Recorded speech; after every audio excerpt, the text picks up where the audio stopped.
enjoy talking to you and seeing what you guys are doing. Excellent. Good to have you with us. And of course, on the other end, we have Brian Forrester with us. Welcome, Brian. How are you today? Very good. Thank you very much, Henrik. So you're joining us from, are you down in Peru right now? Yeah, I'm in Lima. Wow, excellent. How's the weather down there today?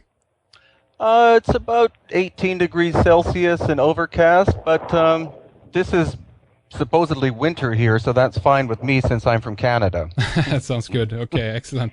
So we're obviously going to talk a little bit about, you guys have a tour upcoming here in November together with Hugh Newman from Megalithomania, some of the tours of South America around there. And both of you guys obviously are together working on a book project about the elongated skulls, the very strange phenomena. Why don't we begin to just talk a little bit about the collaboration here in the beginning?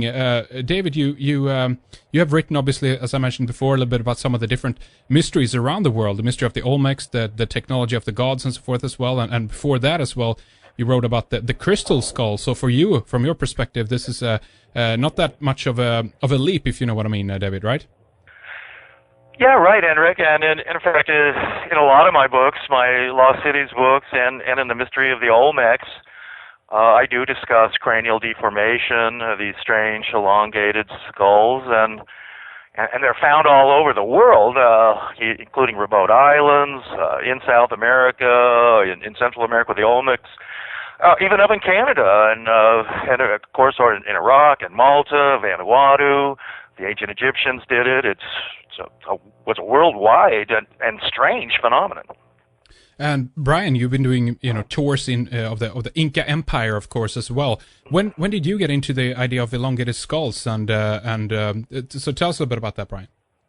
Well, basically, it was when I was writing my first book, A Brief History of the Incas, and there's a very strong correlation or connection between the Inca and Tiwanaku in Bolivia. It's believed that the Inca came from there.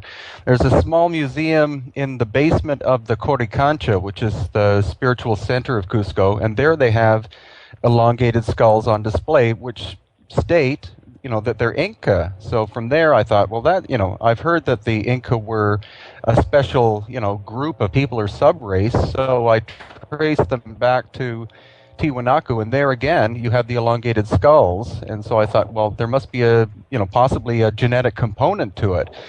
But it's mainly on the geographic area of Paracas, Peru. The largest skulls in the world are found, and it was from a tip that David gave me to go to the Ica Regional Museum, which is in the area, and that's where these absolutely huge ones are, which have a number of anatomical differences to average human beings. Interesting. So obviously there's a lot of different cranial deformations, versions of this out there. People have, in the ancient world, used planks, obviously, and different things tied together around their skull to make it in this shape so that it grows elongated in that way. But we have other weird phenomena out there as well. I know that both of you guys are obviously familiar with the work of Lloyd Pye, and we had him with us recently talking about the Star Child skull, and he's now been doing some DNA tests on this and to try to pin down the origin of this as well. But David, this is something that you're looking at as well now in your recent work, your collaboration here together of actually doing some DNA work on these skulls, correct? Yes, I mean, that's right. And Brian is the one who's really pushing that one, and I'm hoping that he'll be able to have some genetic material from some of these Paracas and Ica skulls in Peru tested, and isn't Lloyd Pye helping you do that, right, Brian? Yeah, actually, I sent Lloyd 10 samples from 5 different skulls. Some of them seem to be elongated based upon cranial manipulation, but 2 of them seem to be natural, and again, that's based on at least 5 anatomical characteristics, which Lloyd actually pointed out. So, yeah, he and I are in contact every couple of days. He's got the samples. They've been delivered to his geneticist in Texas, and his geneticist is finishing off a special little lab right now, which should take another couple of weeks to ensure that no external DNA comes in to contaminate the samples. But fortunately, Lloyd is just like over the moon about the fact that I was able to get these samples to him, and he's quite confident that he and his geneticist will find that these are not simply manipulated elongated heads, but they suspect that there's some other genetic component, possibly, as strange as it may sound, not from this world. What do you think that we might be able to find there, or what you guys will be able to find? How weird can it get? I mean, again, Lloyd's work, he's obviously looking as the source here, if you will, of the Star Child skull as being extraterrestrial. Do you think that we might be looking at a similar thing, that these might actually be, in some way or another, be able to compare these different skulls? Brian, what do you think?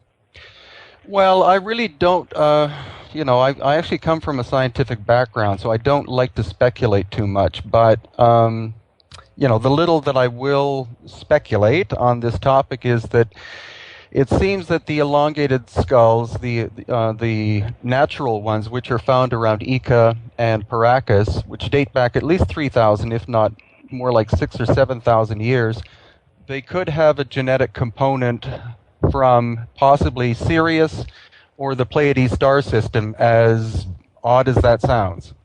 How so? Why these places, do you think? Because in terms of the oral traditions, that's where oral traditions point in that area to there having been so-called gods from Sirius and or the Pleiades that interacted with people. And so interaction could very well mean not just a meet and greet situation, but an actual blending of genetic material. Interesting. And David, obviously you brought up that these skulls are found in different cultures from around the world, different weird anomalies in that way. And I think it's quite sensible to argue, obviously, that they might have gotten the inspiration to do these deformations. If we look at them from that point of view, that they might be, they're still natural, human skulls, if you will, in that sense. But they have maybe tried to emulate or copy somebody, looking up to somebody, right? What do you think, David? Well, right. It's a baffling enigma, as it is, why people were doing the cranial deformation. I mean, we know that at least some of these people had normal skulls in the sense of what we think of today and what most human beings have, and that they were using head binding cradles and some kind of pressure or something to deform the skull, to elongate it. And people were doing this all over the world. Now, whether they were doing it to imitate some kind of extraterrestrials who just naturally look like this without any head binding, or whether this was just something that ancient peoples did, particularly aristocrats and special pharaohs and kings, it's been thought actually that most people who have some kind of cranial deformation are part of this special aristocratic class. But the question is, as Brian's bringing up, is whether some of these skulls are naturally elongated without the head binding. And then you might speculate then that, these are extraterrestrials and things like that. But I was wondering, Brian, too, even if a person's skull was genetically already encoded to become elongated, and that's totally, entirely possible, and you have to wonder if certain ancient humans who may have had some connection to extraterrestrials or something, but even they would have had to be infants at one time, and they would have plates in their head that would also grow and fuse and create an elongated head. Whether and this is without head binding. There's just the normal genetic material is creating this shape rather than artificially doing it. But you would still have plates in your head to fuse, even if it was a natural thing, right, Brian? Well, that's true, and that's one of the characteristics which is intriguing, is that every human being, as far as we know on the Earth, have three major plates.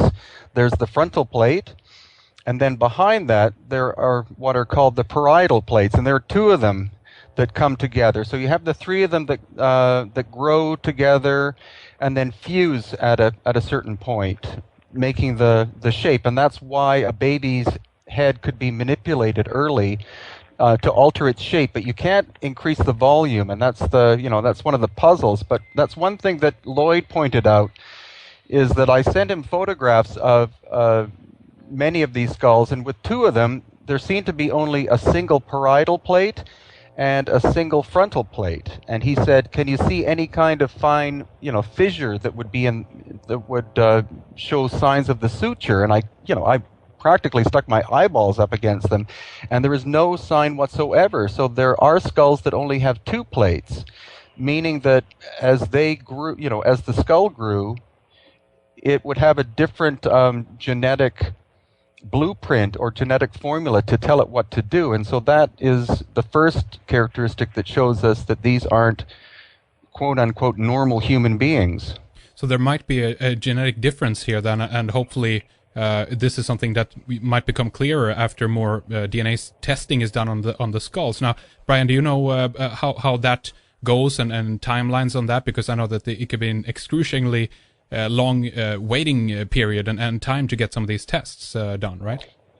Yeah, well, according to Lloyd, I was talking to him yesterday, and he said the test will probably start in 2 weeks, and then he stated that it'll take approximately 3 weeks to get any kind of reasonable beginning results. But as you know, and as David and others would know, to do proper DNA testing is a very lengthy and exacting science. So it could take quite a long time, but I have told Lloyd, if you need more samples, I can get them, and I am getting access to other skulls as well. So, like in any scientific pursuit, the more samples you have, the more you're able to create, a true scientific result at the end. Absolutely. What are the samples from, by the way, and how did you get a hold of them? I don't know if that's David's job to do that, or was that your, Brian? Well, that was the funny thing, is that the museums in Peru and probably around the world are very protective, of course, about their collection. So at the Ica Museum, which has 4 of these incredibly huge skulls on display, I was able to get in the back room, and they have at least 40 to 50 more of them sitting in dusty, cases. And I asked if I could, take one out and look, and it was strictly no, you're not allowed to. But Right. then Senior Juan Navarro, who owns a little museum in the village of Paracas, he had one on display. And so I simply asked him, I said, would it be possible for me to take samples? And he said, I have 15 more at home. So the next day he arrived with 3 skulls, and he allowed me to take hair samples. In some case there was still skin, so I was able to take skin samples, bone samples, and 1 tooth, in a total from 5 different skulls. And he's very open to have me take more samples if need be. And the question here then obviously becomes, if this is a genetic mutation, if this is evidence of some kind of meddling in some way, or if it's simply because of, if you will, a medical condition. These might still be, naturally explained, if you will, for whatever reason, and that might be an unknown variable right now. I don't know how much you guys know about that, but we could also be looking at a situation then that these might have been, in one way or another, natural mutations taking place, but then these individuals have, because of this mutation and this deformation of the skull, maybe arisen to a different status within the society, the culture, the tribe. What do you think about that, David? Well, sure, and I mean, this genetic testing will be interesting. Unfortunately, it could go on for a long time. I know that with Lloyd Pye, his genetic testing has apparently gone on for many years, and without any real conclusion, as far as I know. I mean, the thing that I find fascinating with it is that it was such a worldwide phenomenon. And when I wrote my book on the mystery of the Olmecs, throughout that book, I have to battle the mainstream scientists and archaeologists who also write on the Olmecs, and there's not very many of them, but they all maintain that the Olmecs we're an American Indian tribe they maintain all American Indians walked across the Bering Straits from Siberia some 10, 15,000 years ago, settled North and South America, and then the Olmecs suddenly sprung up, creating these giant, colossal heads, some of them weighing 20 tons. They're quite famous because they look like Africans, and even making those colossal heads would be quite a feat, because basalt is such a hard stone to work with. But one of the things that I point out in that book, the Olmecs were really famous for the cranial deformation, and what we do have with the Olmecs is a lot of statuary, ceramics and stone statuary depicting what these people look like.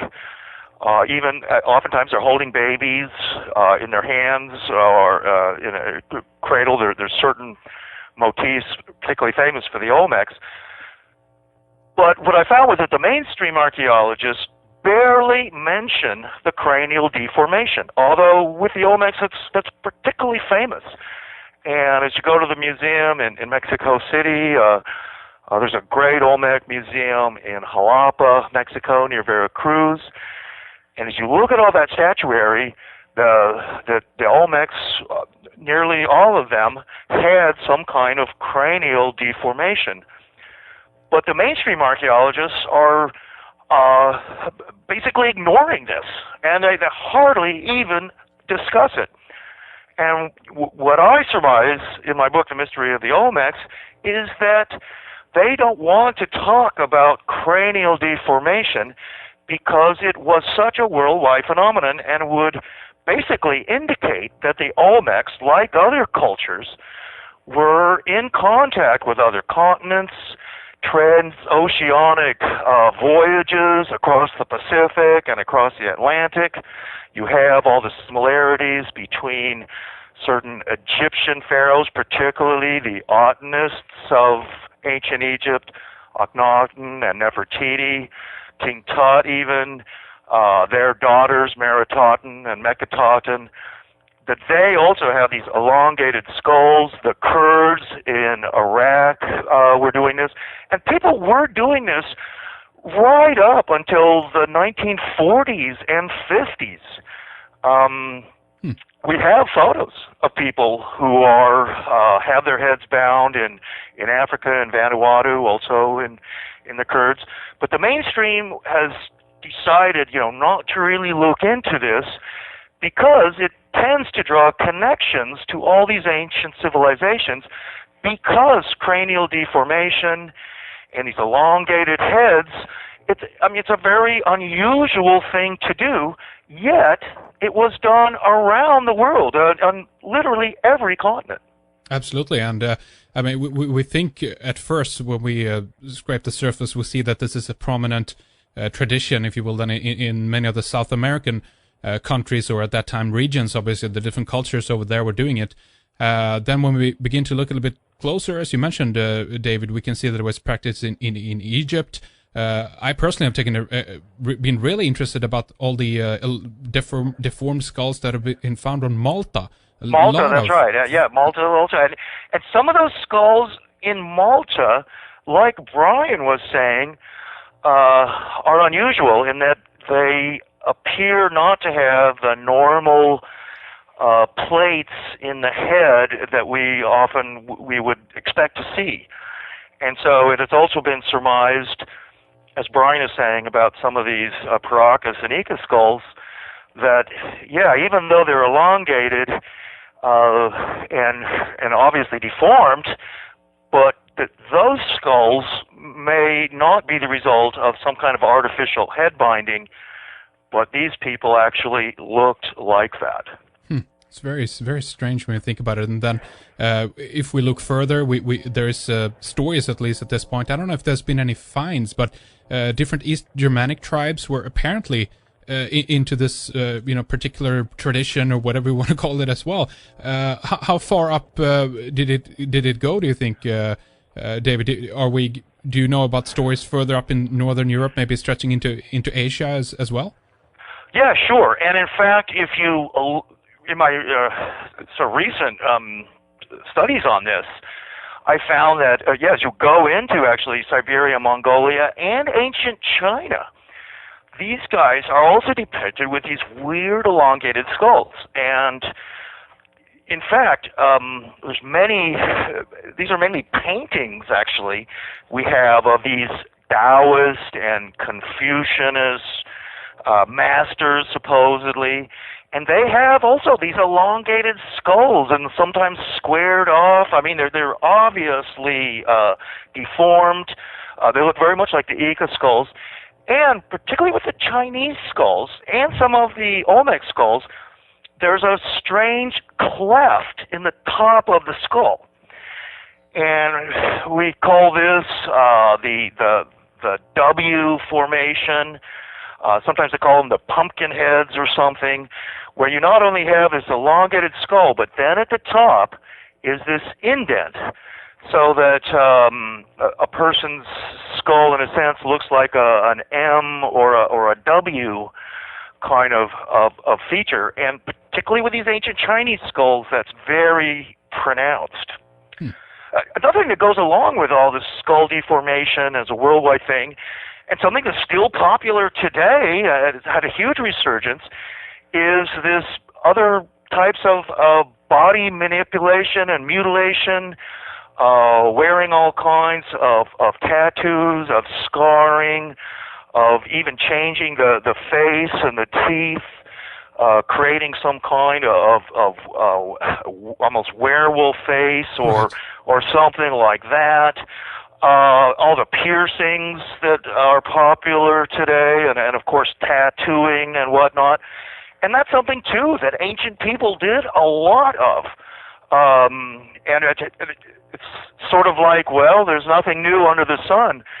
If you're walking down the street in some western city and you see some guy full of tattoos and body piercings and his tongue and nose are pierced and all kinds of other weird stuff. And actually, ancient people looked a lot like that too. We just have the manipulation of the skull. That's just the next step from this, then, I guess. That's right. We're not doing that because that has to be done to babies, and it's we don't allow people to actually do this to their children, and you're not really allowed, I think, to go out and have your babies tattooed and cranially deformed and stuff. But in ancient times, they definitely did that. They sure did. That's right. Brian, what does the Inca? I mean, you've researched the Inca culture, had that as a focus in a lot of your work, obviously, in the books you've written and so forth as well. Do they tell anything specific about these skulls, or maybe the reasons behind them? Was this trait of aristocracy that we kind of alluded to earlier? Definitely. It seems that it was solely the priestly kingly class that had this done. And recently I was in the Paracas area, and thanks to Senior Juan Navarro, who's made me his assistant museum director at the little Paracas History Museum, we went to 2 graveyard sites, ancient ones, where he said the elongated skulls were grave robbers in general are the ones who find them. So we went to these 2 sites, and I found actually part of a skull that David is describing. It's the domed kind, or not domed, it's like the M-shaped skull. And I pointed that out to Senior Juan. But the thing is, unfortunately, the only real records written that we have of the Inca were in general written by the Spanish. That's right. After 1533. But we do have Garcilaso de la Vega, who was part or half Inca. And the more that you explore the chronicles, you get little hints here and there. One thing that most people don't realize is that the Inca had either very shortly cropped hair, or they were bald.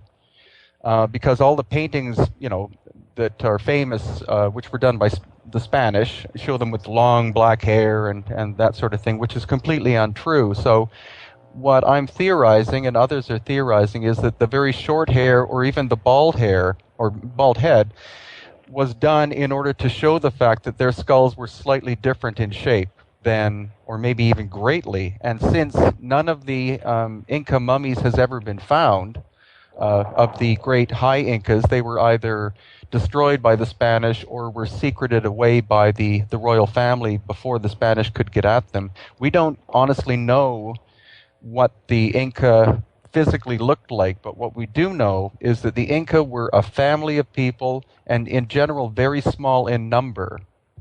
So Yeah, sorry, go ahead. Yeah, definitely. I want to ask you a little bit about what you think, Brian, about some of these different shaped skulls. Then, if we look at the different styles of the head shaping that has taken place, there's images on the web, obviously, from the Paracas culture that can be seen in the National Museum, I think it is, of Peru. And there is on display 6 different kinds. Maybe there's more, I don't know. But some of them, obviously, as you described before, David, they're kind of bulged out at the back. Some are just kind of straight, elongated. Other ones seems to be more volume, if you will.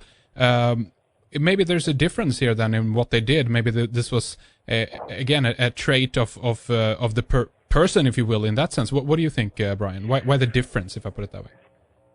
Well, at least in Peru, it seems that there are 3 distinct kinds that you can find. One is the classic, which if you put elongated skull into a search engine, you automatically get photographs of the 4 famous ones that are at the Ica Museum, and those are the huge ones that theoretically have twice the cranial volume as a normal human being. And then you have smaller ones which are elongated, and I suspect those are the ones which have been manipulated. It's almost as though the ancient natural race of people who were small in number died out, and so after that there was a copying process where the people desperately wanted these ancient, kingly, priestly class to come back, so they copied them. And then you have what David calls is the M shape, and I've seen a few of those, but they definitely look like that was something which was manipulated. And is there a possibility that these have been, I don't know, medical procedures in some way? That this is evidence of, if you will, and in one sense, technology or medicine in that sense? Well, the thing is that you tend to find a lot of trepanation, which is where they did skull surgery at the same time as the same areas where you find the elongated skulls. And some people have speculated that, of course, there would be that as the result of injuries from warfare or whatever. But in other cases, it seems that the surgeons were going after the pineal gland for some reason. The pineal supposedly being related to psychic ability. And it's just, my speculation that, again, once the natural elongated heads died out, there was this desperate attempt to bring back not only the shape, but perhaps the psychic ability that these people had by going in through surgery and manipulating the pineal gland to make it grow, possibly. Interesting. Yeah. David, do you agree with that? Yeah, I mean, that's interesting. And I mean, that's certainly one idea. You have the idea that by doubling the cranial capacity, that people's psychic powers and the third eye and the pineal gland and whatnot are somehow more active, have some stronger force.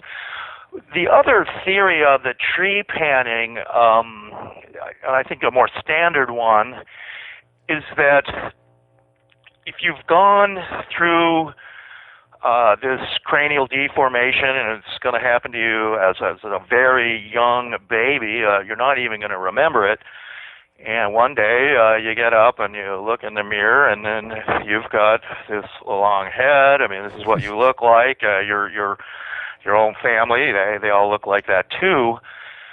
But they think that what may happen in some cases with this cranial deformation is that there are some problems associated with it, and that these people may experience really severe headaches, perhaps. Other, in a sense, maybe they have, which may be unrelated to cranial deformation, but they have, just mental problems, whatever's going on. And that therefore these surgeons are then trying to relieve this pressure on their head They've got these terrible headaches, shall we say? I mean, this is just a theory. Yeah.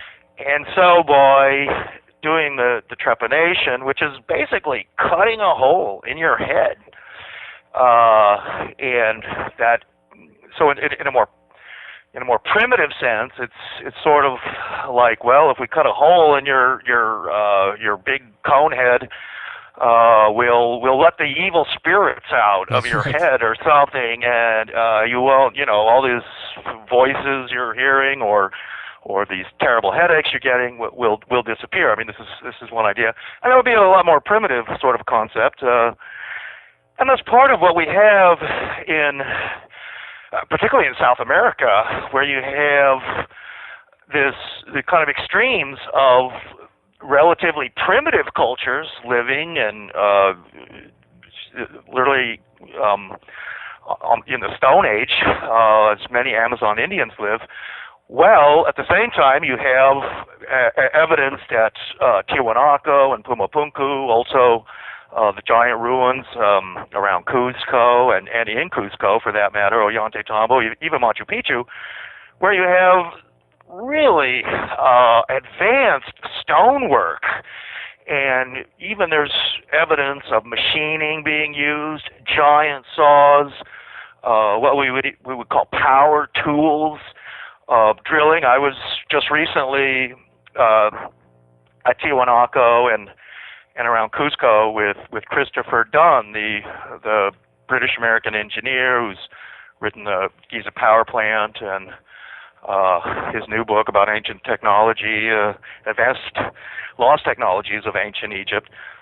And he's confirmed that, yeah, there's evidence, particularly at Tiwanaku and Ollantaytambo, of some kind of power tools being used. So here you have evidence of what would be an extremely advanced ancient society doing things that even we would have difficulty doing today. Absolutely. And Brian, I don't know if you know if there's any evidence for other, features, basically physical features as a side effect of the skull being manipulated in one way. I mean, we don't know, as far as I know, that much about the tissue, even if the brain actually were prone to grow bigger, because if there's more room in the skull, in that sense, you might actually get an enlarged brain as well. But do you know? Have you heard anything like that, Brian? Well, unfortunately, because these skulls are at least 2,000, if not 3,000 years old, there has never been one that contains much, if any, brain material. What makes sense is that the ones which were manipulated, it's almost like the analogy I give is it's like if you have a greenware pot that you have on a potter's wheel, you're able to change the shape of it because the clay is still wet, but you can't make it grow. And that's the main thing that distinguishes the very elongated ones at Ica and Paracas with many of the others in the world.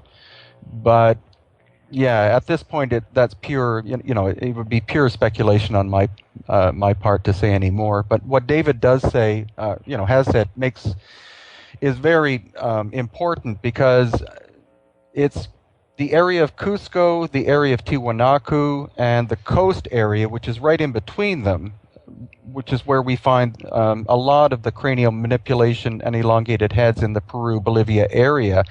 And at least Cusco and the Sacred Valley, which is next to it, and Tiwanaku, Pumapunku, is where we find, as David said, and as Chris has shown, incredibly advanced technology, and not just one time period. It seems that there were at least two cultures that came before the Inca, thousands of years before, which were able to build the megalithic masterpieces, which, again, if you read the chronicles, the Inca themselves say they did not make. That's but right. In modern day tourism in Cusco, everything is Inca according to the tour guides, which is completely false. And that's why I set up my tour business, because I started to get offended by this constant, the Inca built this, the Inca built that.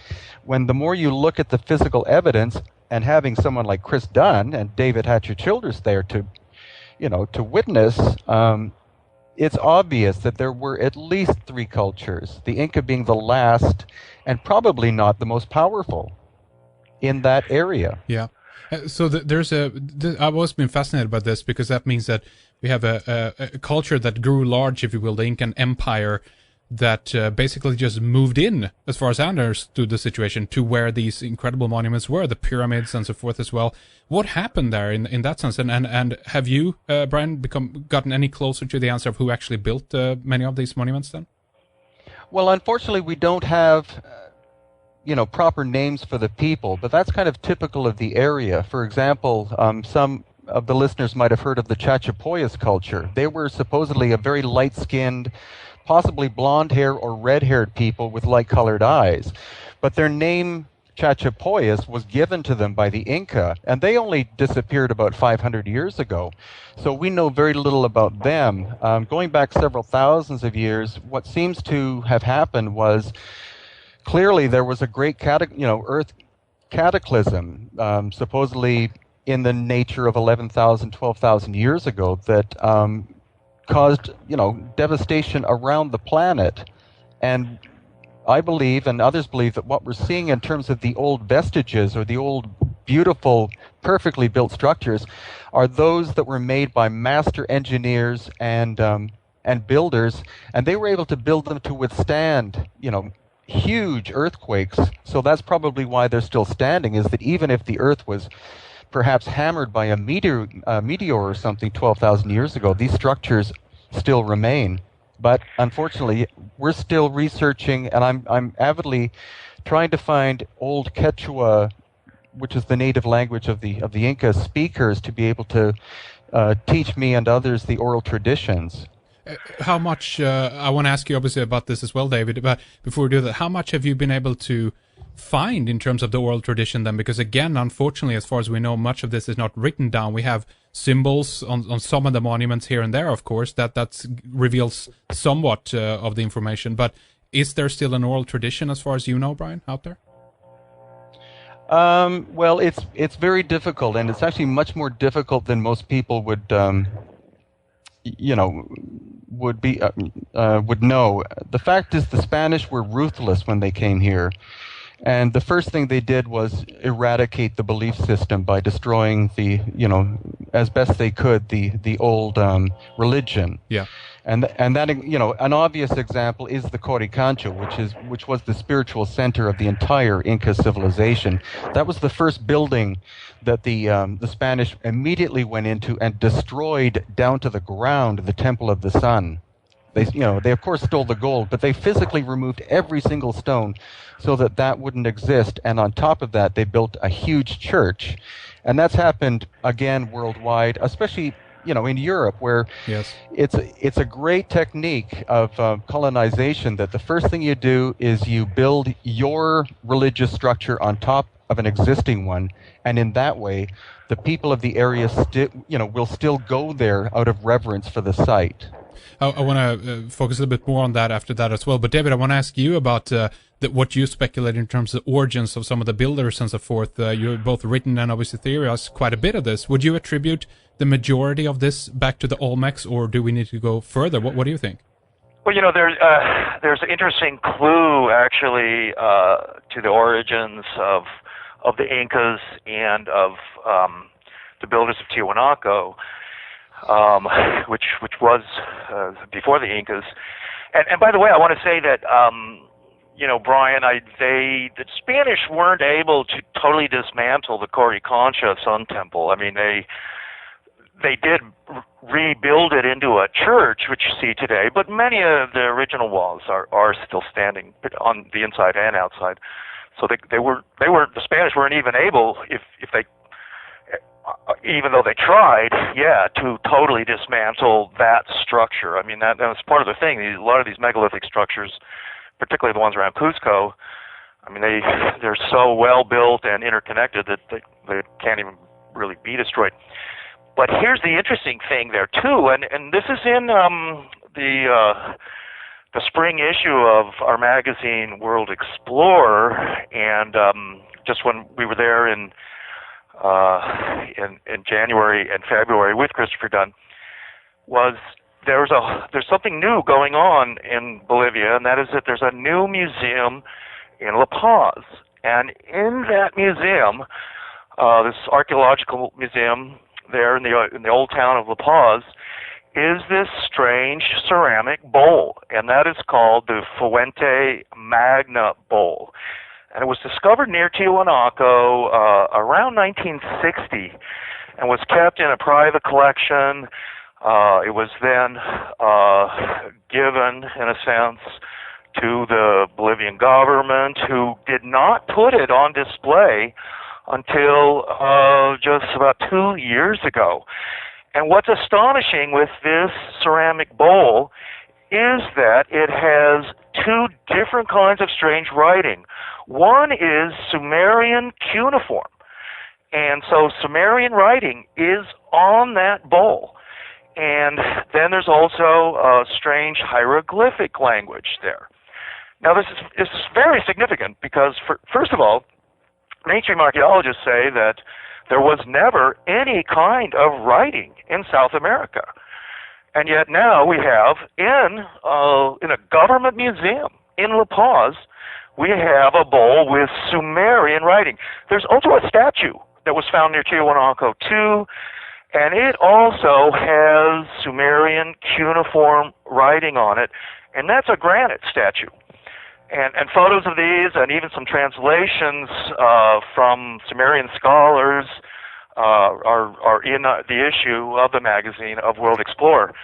And here's the other interesting thing, is that in ancient Sumerian, which is a very unusual language, and in fact they say that Sumerian is a unique language because it's not related to any other language. Most ancient languages are related somehow in different ways to each other, or at least to some other language, but they can't find that with Sumerian. In Sumerian, the term Inca means great lord. So this may actually be the origin of the term Inca, a term that would have been used for thousands of years in the Andes, coming from ancient Sumeria, and that all of the lords, the aristocrats, the rulers were called Incas as a Sumerian word.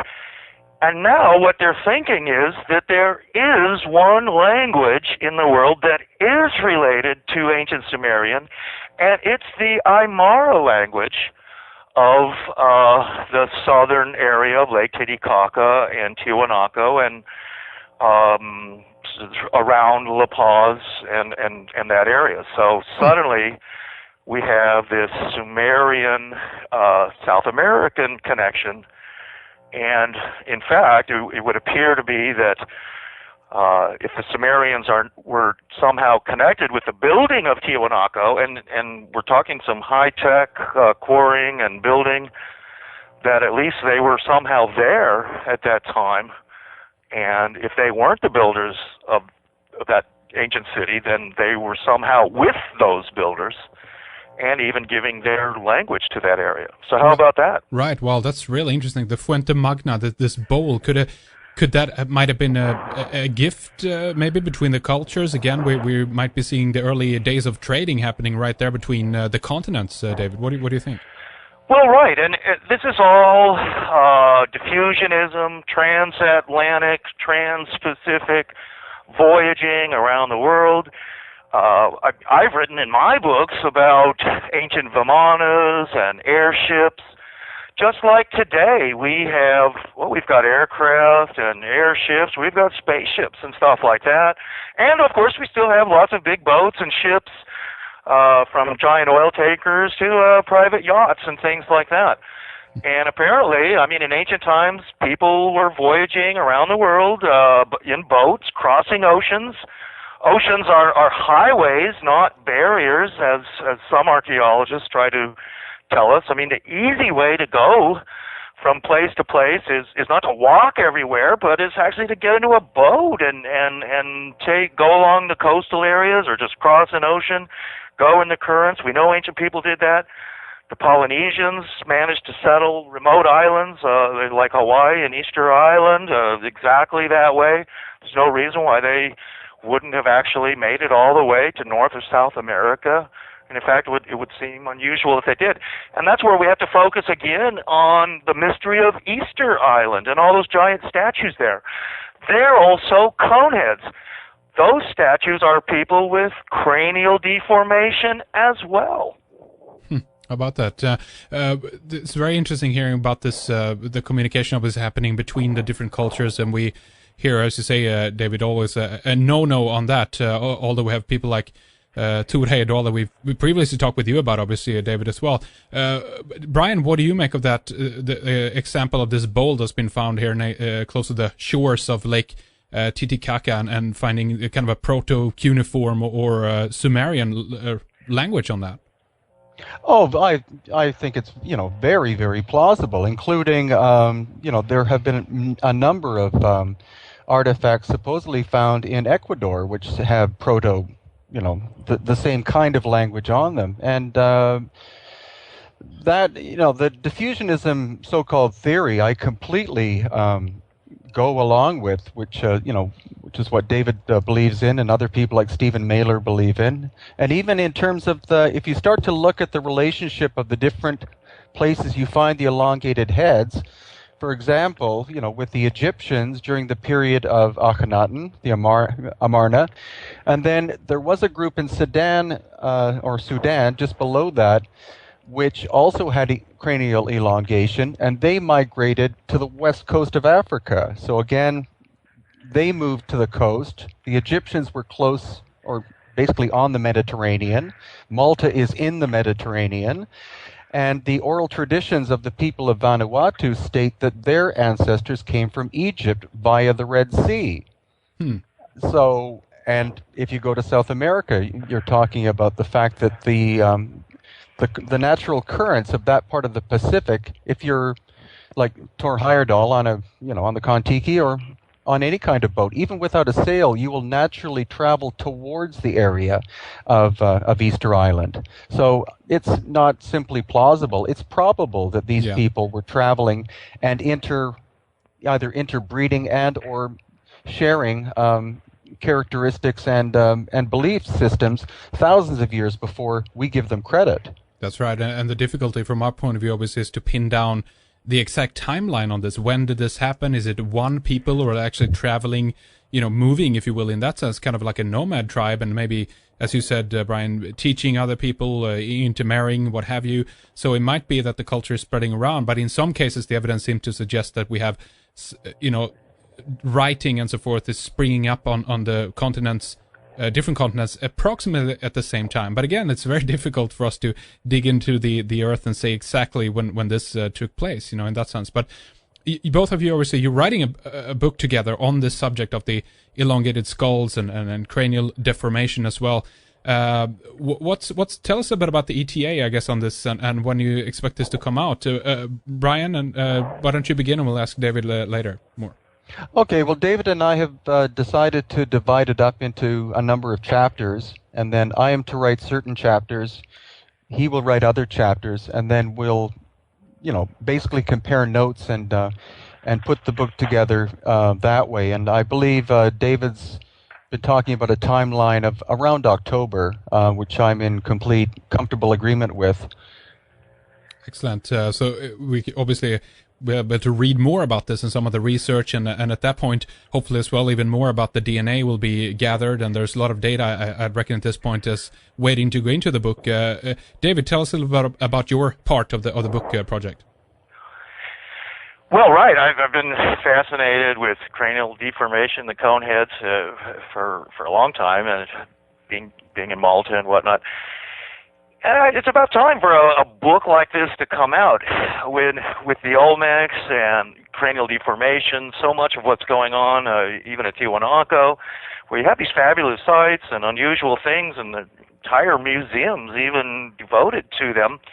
Yet very little has really been written on these subjects. And as I was kind of saying earlier, the mainstream archaeologists and scholars tend to steer away from this subject, particularly cranial deformation, because they're these isolationists. What we've got now aside from the, such people like Thor Heyerdahl, who was, an important pioneer in all this, but most of the university scholars, at least in Europe and North America, they maintain that ancient cultures were isolated from each other. They had very little or no contact at all. And certainly people weren't traveling by ship or by air, for that matter, from continent to continent, from Asia across the Pacific to South America, or from Africa and the Mediterranean across the Atlantic. I mean, this is their dogma. People didn't go places. They were isolated from each other. And yet, things like cranial deformation, these ancient scripts being found in various places, like the Sumerian script at Tiwanaku. Yeah, I mean, this is the kind of evidence that totally refutes the academic dogma that's still being taught in universities around the world. And I mean, these people are supposedly the scholars and experts on this subject, yet when they're shown this, it seems to be incontrovertible evidence, I mean, they just have to deny it. And in fact, you have to wonder what they would say about the Fuente Magna bowl there in La Paz. They would have to say it's a hoax, and that some hoaxer in Bolivia has decided to create this elaborate hoax. Yet it's, the Bolivian archaeologists themselves are totally positive that the Fuente Magna bowl is completely genuine. And yet, in a sense, it's going to change history, and the whole thing of these coneheads around the world does much the same. Very interesting. We definitely need to spend some time here now talking a little bit about the ancient Peru Grand Tour that both of you are participating in together with Hugh Newman from Megalithomania as well, coming up in November here this year, 2011, the 10th to the 20th, and it's a huge thing, obviously, a big tour that both of you guys, or all three of you, are doing of these various sites around in Peru and Bolivia, and it looks really exciting. And why don't we begin to talk a little bit with you, Brian, about the tour? You're obviously accustomed to doing this. You've been doing the Inca tours for quite a while as well. What can you say about this upcoming event, Brian?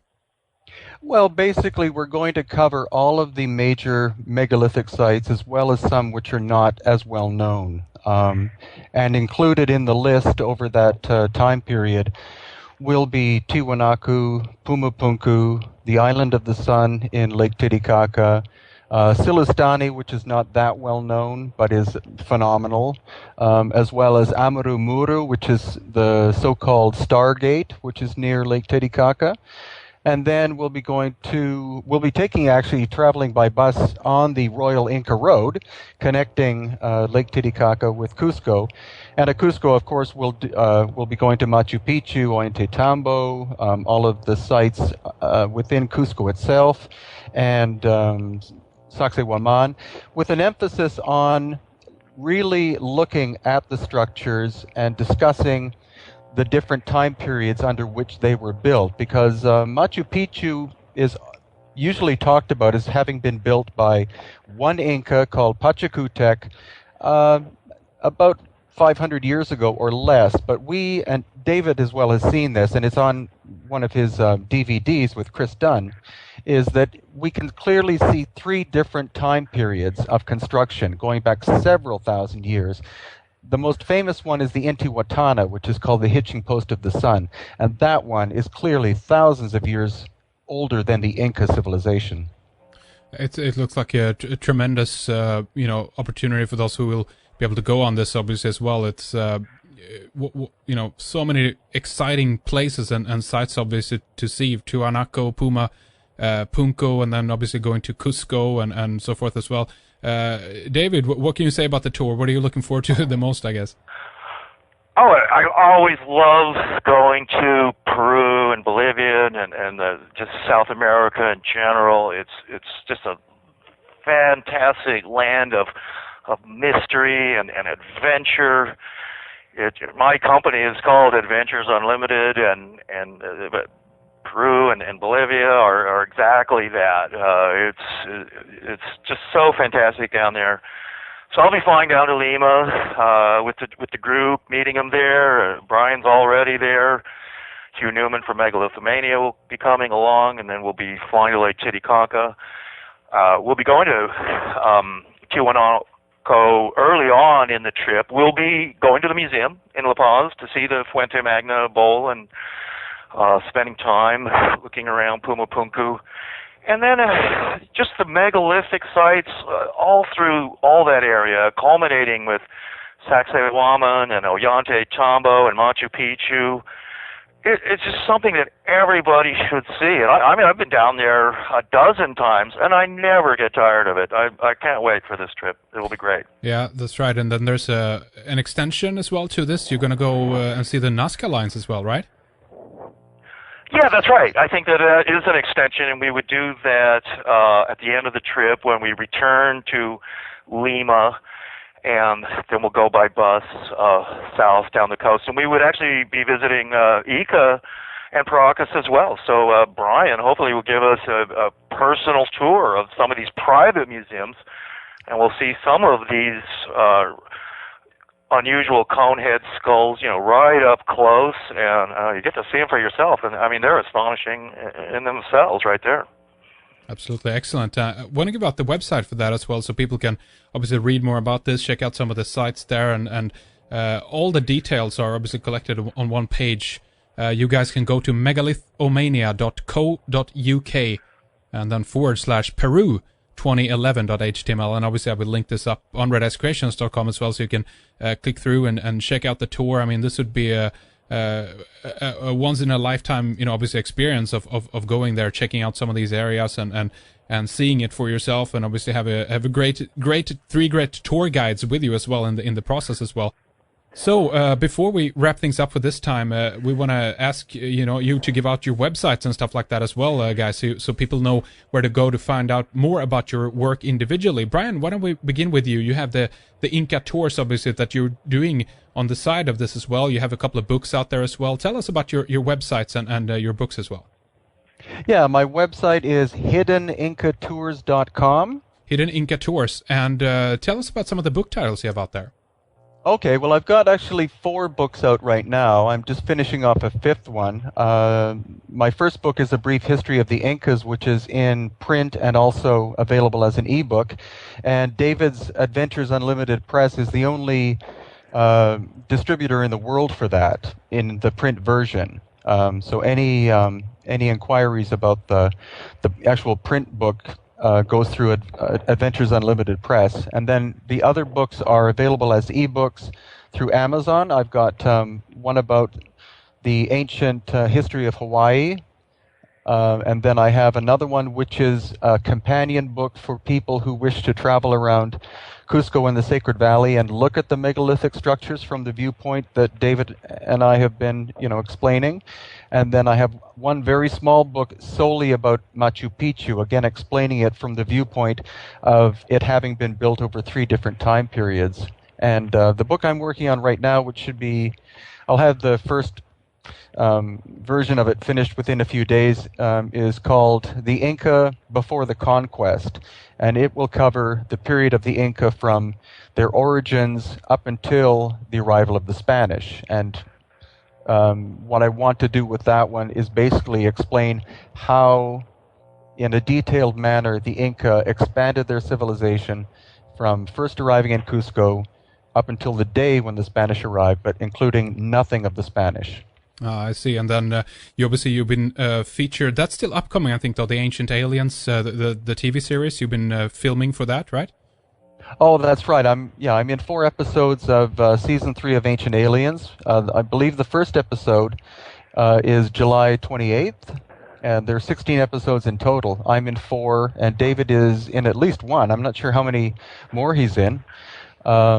And then I do have a tour coming up in Egypt in January with Antoine Chagall and Jan Pieter de Jong. And what we're going to be doing is comparing the megalithic structures of Peru with those of Egypt in order to see if we can find evidence of the global diffusionist culture that David's been speaking about. Very, very interesting.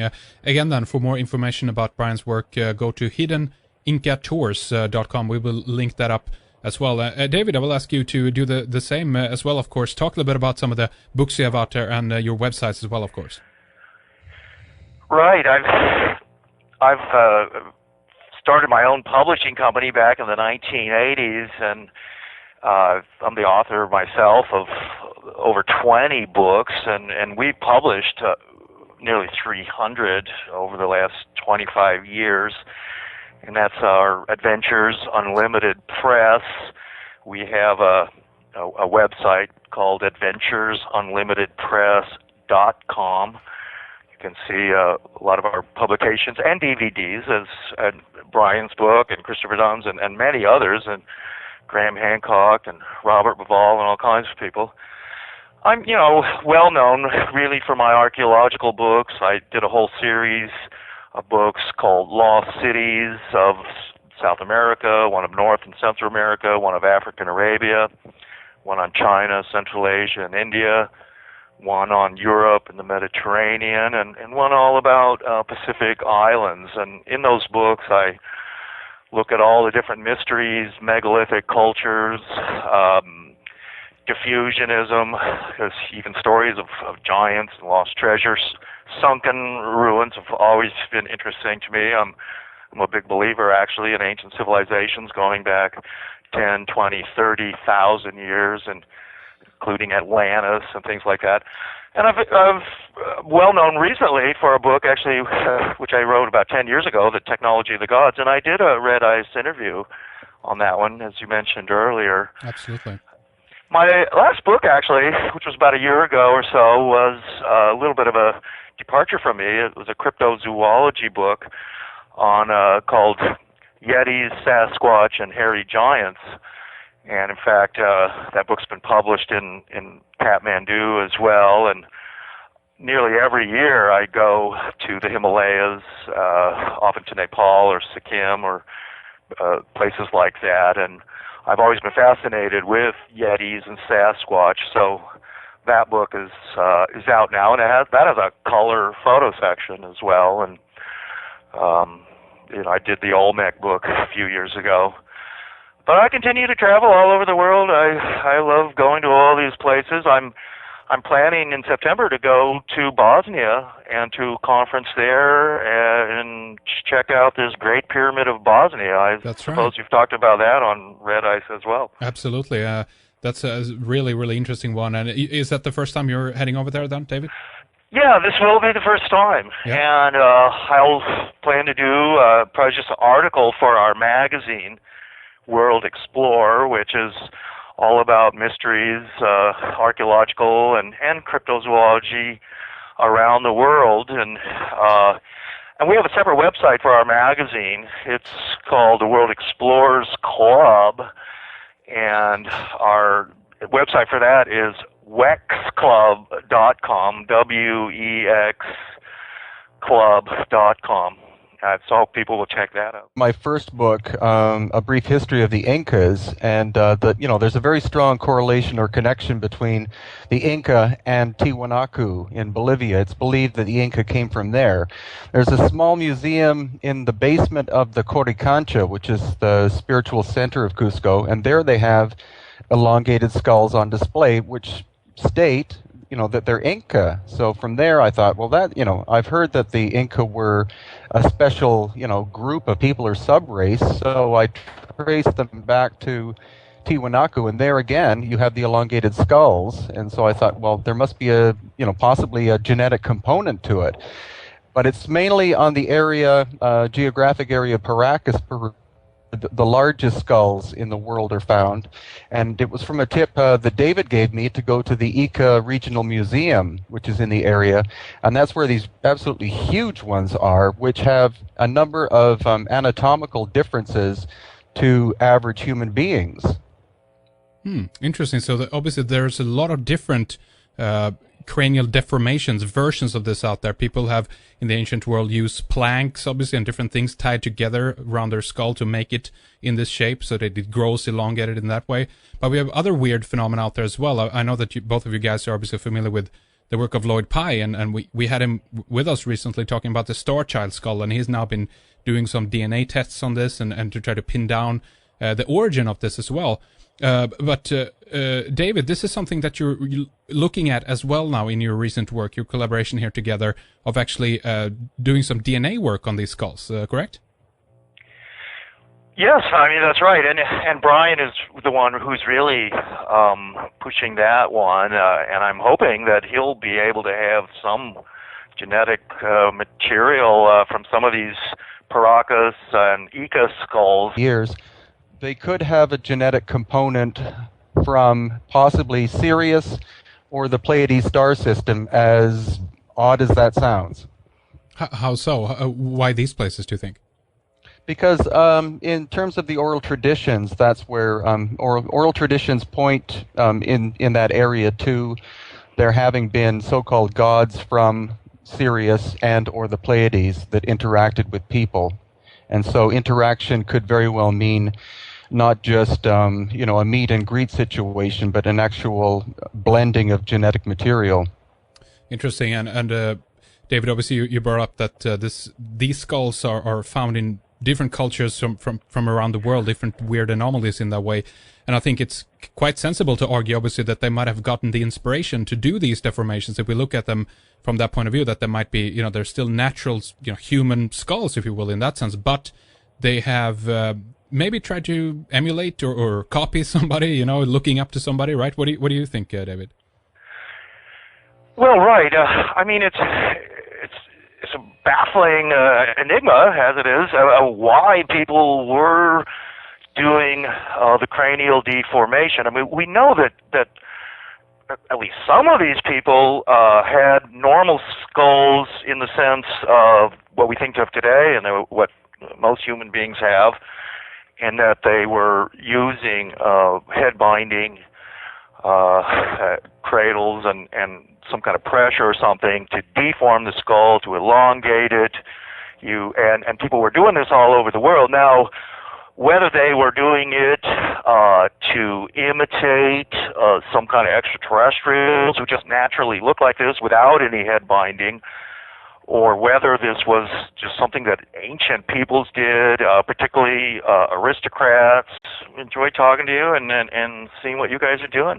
Excellent. Good to have you with us. And of course, on the other end, we have Brian Forrester with us. Welcome, Brian. How are you today? Very good. Thank you very much, Henrik. So you're joining us from, are you down in Peru right now? Yeah, I'm in Lima. Wow, excellent. How's the weather down there today? It's about 18 degrees Celsius and overcast, but this is supposedly winter here, so that's fine with me since I'm from Canada. That sounds good. Okay, excellent. So we're obviously going to talk a little bit about, you guys have a tour upcoming here in November together with Hugh Newman from Megalithomania, some of the tours of South America around there. And both of you guys obviously are together working on a book project about the elongated skulls, the very strange phenomena. Why don't we begin to just talk a little bit about the collaboration here in the beginning? David, you have written, obviously, as I mentioned before, a little bit about some of the different mysteries around the world, the mystery of the Olmecs, the technology of the gods, and so forth as well. And before that as well, you wrote about the crystal skull. So for you, from your perspective, this is not that much of a leap, if you know what I mean, David, right?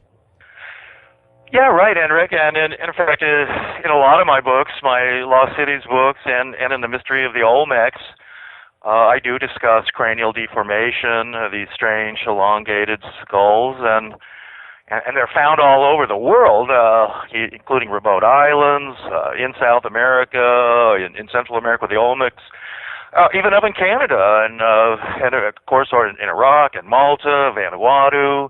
The ancient Egyptians did it. It was a worldwide and strange phenomenon. And Brian, you've been doing tours of the Inca Empire, of course, as well. When did you get into the idea of elongated skulls? And so tell us a little bit about that, Brian.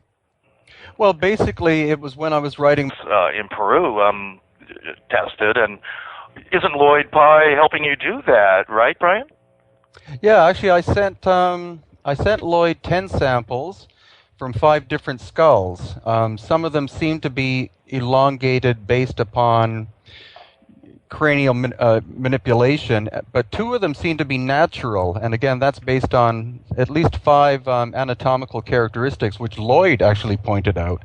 So, yeah, he and I are in contact every couple of days. He's got the samples. They've been delivered to his geneticist in Texas, and his geneticist is finishing off a special little lab right now, which should take another couple of weeks to ensure that no external DNA comes in to contaminate the samples. But fortunately, Lloyd is just like over the moon about the fact that I was able to get these samples to him, and he's quite confident that he and his geneticist will find that these are not simply manipulated elongated heads, but they suspect that there's some other genetic component, possibly, as strange as it may sound, not from this world. What do you think that we might be able to find there, or what you guys will be able to find? How weird can it get? I mean, again, Lloyd's work, he's obviously looking as the source here, if you will, of the Star Child skull as being extraterrestrial. Do you think that we might be looking at a similar thing, that these might actually be, in some way or another, be able to compare these different skulls, Brian? What do you think?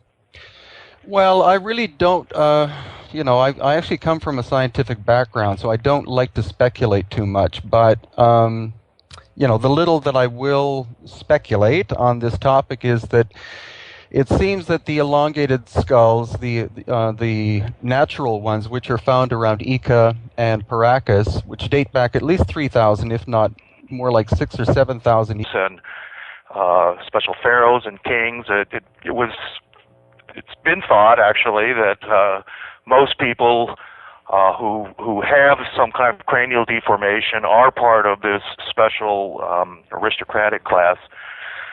But the question is, as Brian's bringing up, is whether some of these skulls are naturally elongated without the head binding. And then you might speculate then that, yeah, these are extraterrestrials and things like that. But I was wondering, Brian, too, even if a person's skull was genetically already encoded to become elongated, and that's totally, entirely possible, and you have to wonder if certain ancient humans who may have had some connection to extraterrestrials or something, but even they would have had to be infants at one time, and they would have plates in their head that would also grow and fuse and create an elongated head. Whether and this is without head binding. There's just the normal genetic material is creating this shape rather than artificially doing it. But you would still have plates in your head to fuse, even if it was a natural thing, right, Brian? Well, that's true, and that's one of the characteristics which is intriguing, is that every human being, as far as we know on the Earth, have 3 major plates. There's the frontal plate, and then behind that, there are what are called the parietal plates, and there are 2 of them that come together. So you have the 3 of them that grow together and then fuse at a certain point, making the shape. And that's why a baby's head could be manipulated early to alter its shape.